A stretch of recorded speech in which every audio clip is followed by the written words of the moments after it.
where would you call home? Home is everywhere.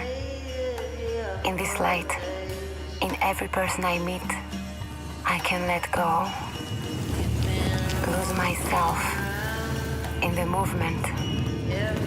As long as I go forward, I am home. Encounter the world. Nomade, de nuit eau de toilette, Chloé. Hello and welcome to the TRBusiness 90-second news update. Here are this week's top stories. Duty Free Iceland Chairman of the Board and former Minister of Industry and Commerce says that Keflavik Airport needs to adapt and learn to unlock its boundless duty-free and travel retail potential.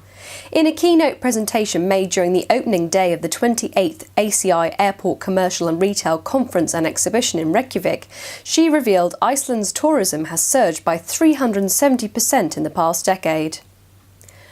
Various factors, including an increase in lower spending passengers and the devaluation of numerous currencies against the euro, impacted retail revenue registered by Frankfurt airport operator Fraport in 2018.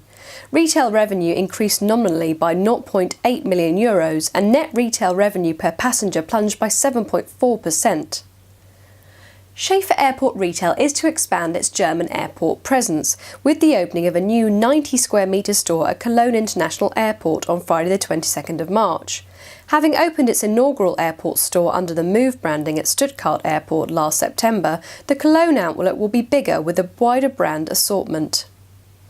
And finally, TFWA has launched a new concept called the TFWA Innovation Lab, which will replace the Digital Village at its World Exhibition and Conference in Cannes this year.